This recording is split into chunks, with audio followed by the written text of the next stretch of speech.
Hey everyone, Sin here. Today we're going to do some engineering and stuff. In this video we're going to discuss how to use the ESP platform, in particular an ESP-01, as a transparent Wi-Fi to serial bridge. The objective here is to be able to program and receive data from a basic Arduino UNO over my local wireless network. This is going to be achieved through a firmware called ESP-LINK, which will allow your microcontroller or any other platform that sends and receives serial data to be connected to the internet or wireless network. However, there are no real in-depth guides on how to set up ESP-LINK and getting things running, so I'm here to guide you through that process. If you're watching this video, I'm assuming you already know why you'd want to set up ESP-LINK and have an application in mind. However, if you don't, I'll briefly go over mine. I want to use the Arduino UNO as a cheap embedded system that I can communicate with through LabVIEW remotely. And as the UNO inherently doesn't have any Wi-Fi capability, I'm leveraging another cheap platform, the ESP-01, to add this functionality. Don't worry though, this is a future video and I won't go into any detail on LabVIEW today.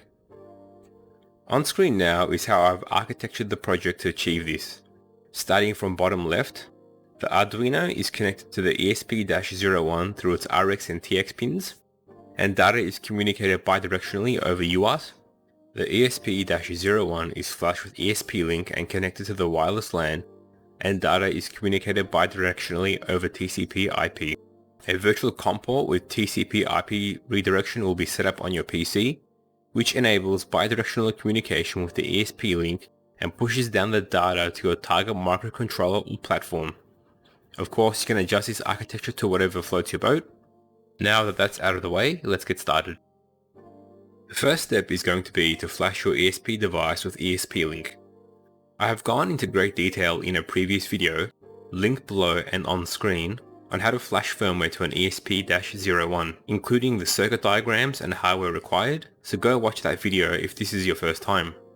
There are also abundant resources online on how to do this if you're using a different ESP model. So now let's navigate to the ESP-LINK GitHub.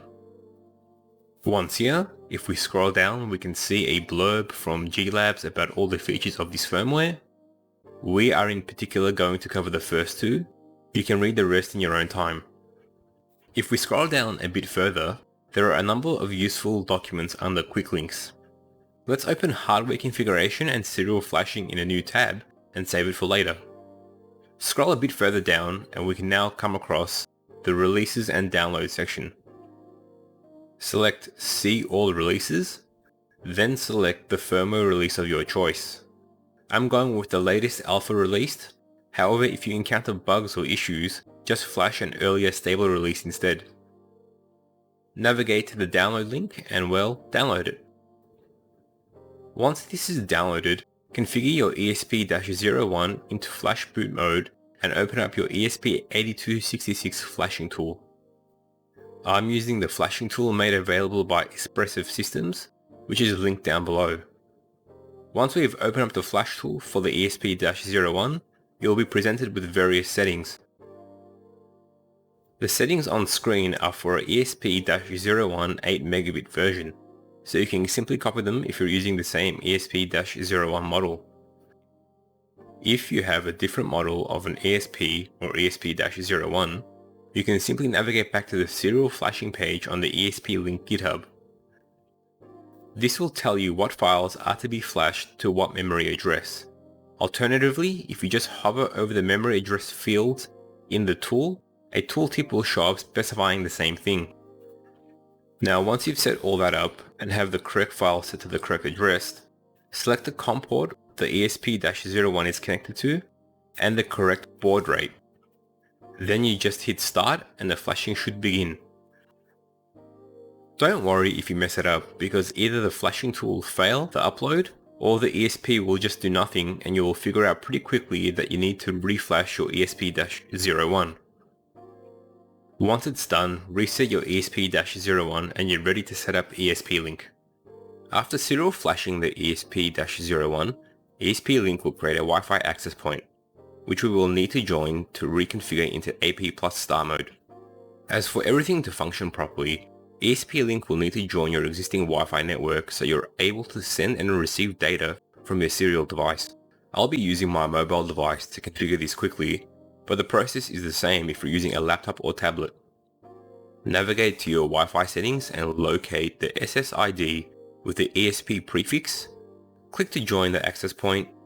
Once you're connected, open your browser of choice and navigate to the address 192.168.4.1. The ESP-LINK webpage should load, and this is where you can configure all your ESP-LINK settings. Navigate to the icon on the top left corner, then select the Wi-Fi station menu option. Locate the switch to star plus AP mode hyperlink and click it.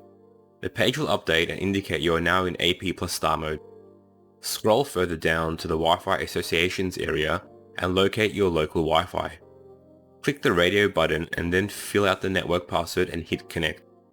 Once connected, scroll a bit further up and you should be able to see the IP address now allocated on your local network to your ESP-LINK. This is the address we will now be navigating to make the remaining configuration changes, which will be done on my PC. Okay, now that we're back on the PC, if you notice in the browser address, it is the IP address that was allocated by the router in the previous section. You can also see it here under the system overview. So let's briefly go over what configuration settings are available on the ESP-LINK and what these menus are. For my particular application, I'll be focusing on the ESP-01 and the microcontroller console, as the other features won't be used. On the home page, we have a system overview which details the network configuration settings and which services are available. Additionally, note it lists the selected baud rate the ESP-LINK is set to.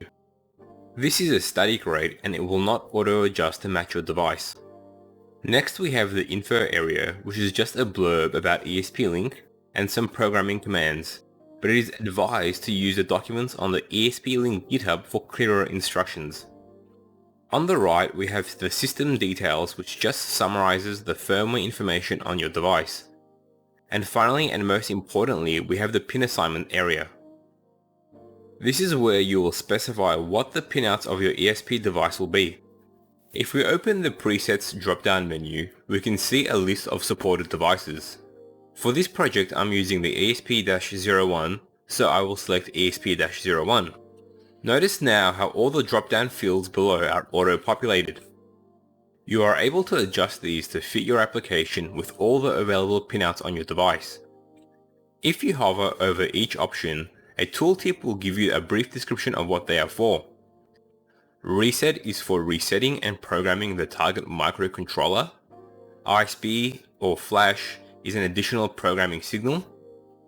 Connection LED is just an output to tie to an external LED to indicate Wi-Fi connectivity.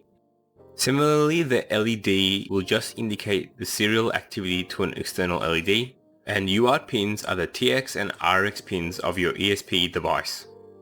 I'm going to disable everything except the reset and UART pins, which I will leave in their default configuration.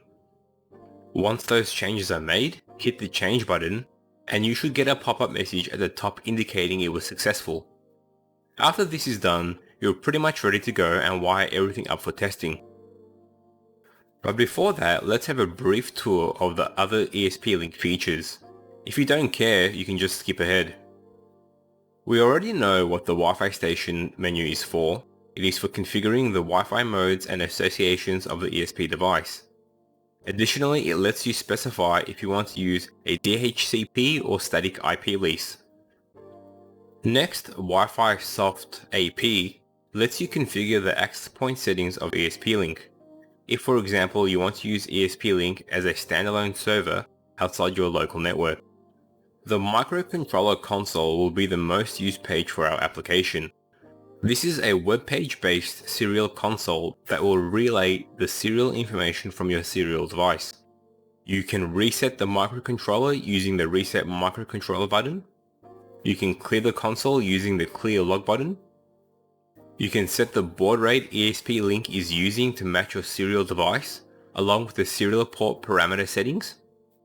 Here by default it is 8N1, which is a default format for the Arduino, so no need to change it.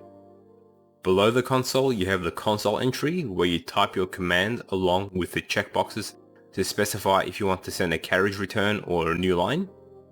The history buffer will just keep track of all the commands sent from the console, so you don't have to type it out again. Moving on to services, we have options for configuring the system log, SNTP servers, and multicast DNS. Next, the REST/MQTT page will allow you to configure REST and MQTT protocols, which I know very little about, but maybe that can be a future project. Moving on to the debug log, it is just the debug log for the ESP-LINK firmware, which is useful for debugging. It also allows you to reset the ESP device using the Reset ESP-LINK button and configure UI settings for the debug log. Second to last, we have the upgrade firmware page, which allows you to flash ESP-LINK firmware over Wi-Fi without the need for serial flashing. It's very simple, as I'll demonstrate. Simply select the Choose File button and navigate to your firmware folder. Choose the user.to bin file and hit update the firmware. Once you get a confirmation message, that's it, you're done. Lastly, we have the web server page, which allows you to upload your own web page if you're planning to use ESP-LINK as a web server. This is useful if you want to control or monitor your serial device through a web page. And that's about it. If you want to learn more, visit the ESP-LINK GitHub. Now that we have configured ESP-LINK for the ESP-01, let's go over the hardware configuration. Just note, the recommended pinouts can also be found on the ESP-LINK GitHub under hardware configuration, which may be useful if you're not using an ESP-01. To connect the ESP-01 to the Arduino UNO, I have created the following circuit diagram. Pause here or take a screenshot to wire up your system. On the top left side of the diagram, I have a pinout map, which if you follow left to right will tell you what connection from the ESP-01 goes to the Arduino UNO, and similarly from the PSU to the UNO. TXD from the ESP goes to the RXD of the UNO, RXD from the ESP goes to the TXD of the UNO, GPIO 0 from the ESP goes to the reset pin of the UNO, ground from the ESP goes to the ground of the UNO, chip pull down, reset and VCC of the ESP are all tied to the 3.3 volt pin of the UNO, the 5 volt rail of your power supply is tied to the V-in pin of the UNO, and lastly the ground of the power supply is tied to the ground of the Arduino. Ensure you have a common ground across your circuit, otherwise the ESP won't be able to reset your UNO or serial device properly. In my system, the power supply is connected to a USB power bank, so the system is floating to avoid any potential ground issues. Additionally, the bottom left has a blob of the ESP-01 pinout for your reference. See my previous videos for details and explanation on these. And that's it. Once you're all wired up, test power the system to make sure no magic smoke is released. Now we are ready to see some data fly over serial to Wi-Fi. First, let's conduct a quick sanity check and ensure the ESP-LINK is able to send and receive data transparently. I have my ESP-01 connected to my USB programmer, and as you can see in Device Manager, it is on COM8. I'm going to use Putty to open a serial console on COM8 with the baud rate settings to match ESP-LINK. We should now be able to send and receive data bidirectionally. So if I send data over Wi-Fi through the ESP-LINK console, it should appear on the Putty console, and conversely, if I send serial data from the Putty console, it should show up on the ESP-LINK console. Alright, cool. Now that little proof of concept works, let's move on to setting up the virtual serial ports. Here is a sketch I have deployed to my Arduino in order to test ESP-LINK. It will open a serial session on the Arduino, wait for the serial port to be ready, and then print a ready status. Then any data that is sent or received on the RX and TX pins of either the Arduino or ESP-01 will be echoed back to the serial console. This way we should be able to send and receive data from both the ESP-LINK console and the Putty console tied to the Arduino serial port. You may be thinking, what serial port?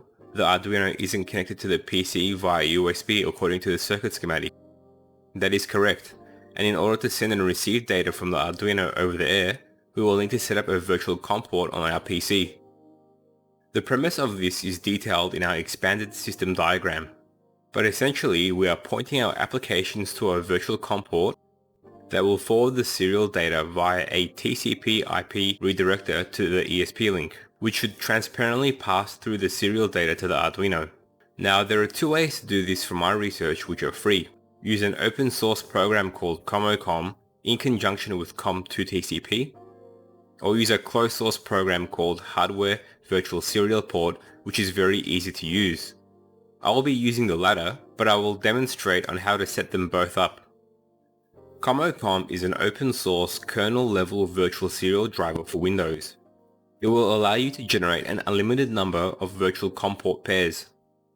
In conjunction with COM2TCP, which is a COM port to TCP redirector, you can communicate via serial interface with TCP IP based applications or servers. To set up COM and COM2TCP, first navigate to the Null Modem Emulator SourceForce page. Hit download to get the latest version of COM, then navigate to the Files tab. Select COM2TCP version 1.3 and finally select COM2TCP 1.3-386.zip to download the built version of COM2TCP. If you select the other file, it is the source code and you will have to build it yourself. Now once they are downloaded, run the COM installer.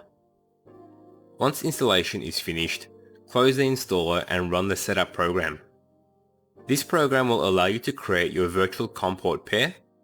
The first COM port, which I will name COM10, will be the COM port you point your application to. The second COM port, which I will leave as CNC-B0, is the port you will point your TCP/IP redirector to, i.e. COM2TCP. Hit the Add Pair button, and if you check your device manager now, you will have two new virtual COM ports. Next, copy the COM2TCP.exe file into the directory you installed COM. In the address bar, clear it and type cmd, which will launch the command prompt. If you type COM2TCP in the command prompt, it will list all the command options available for COM2TCP. If we examine the command structure, under usage, you need to type COM2TCP followed by the serial port options, followed by the COM port, and lastly followed by the host address and host port. For our application, the COM port will be the second virtual COM port in the pair, so CNC-B0, and the host address and host port will be the IP address of your ESP-LINK and port 23 or 2323. I have prepared the following command line, which will be in the description if you want to copy and paste it. Of course, adjust to suit your system. Once you execute it, you will see you have made a successful connection and what your serial port settings are. If we open a serial session to COM10 in Putty, you will see in the command prompt console that COM2TCP has opened a connection. Now that we have a virtual COM port set up, let's test it. If we type something in either Putty or the ESP-LINK console, it should appear in both consoles. This confirms we are correctly sending and receiving serial data over the air.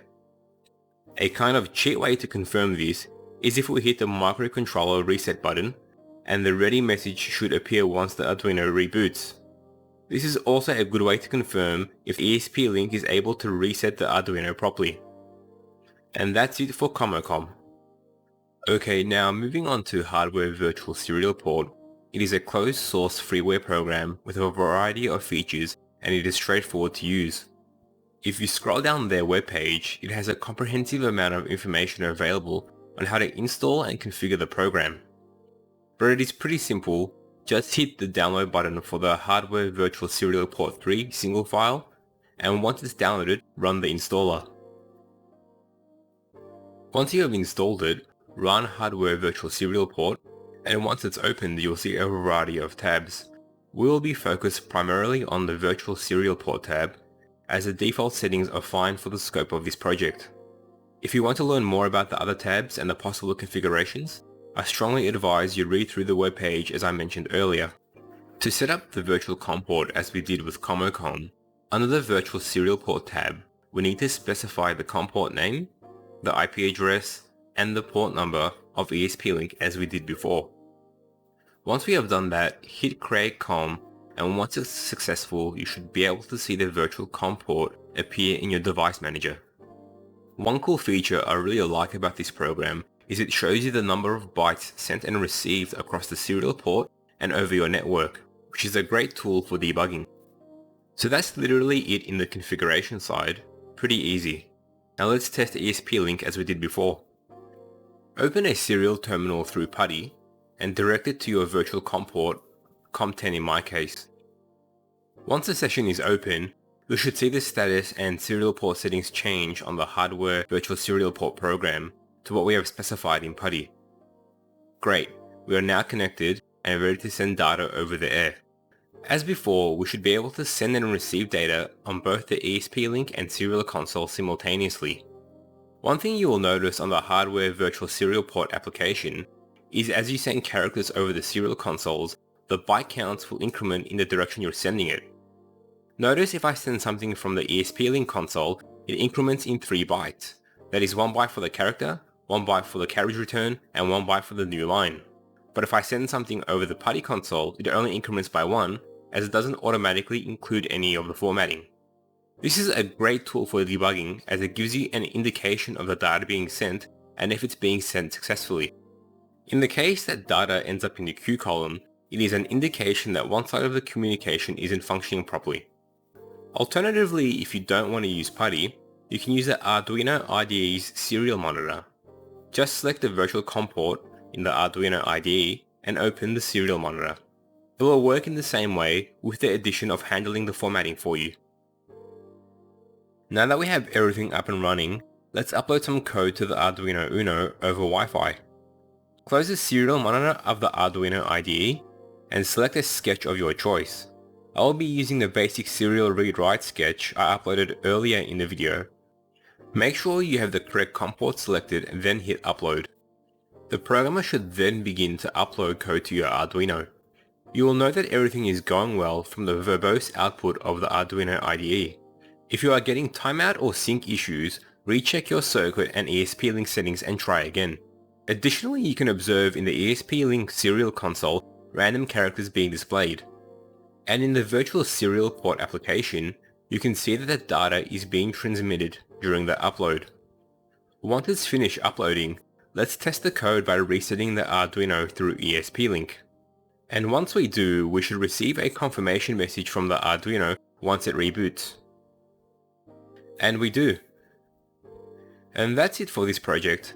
Now you know how to set up ESP-LINK, virtual serial ports, and are able to send and receive data from your Arduino over Wi-Fi on your PC.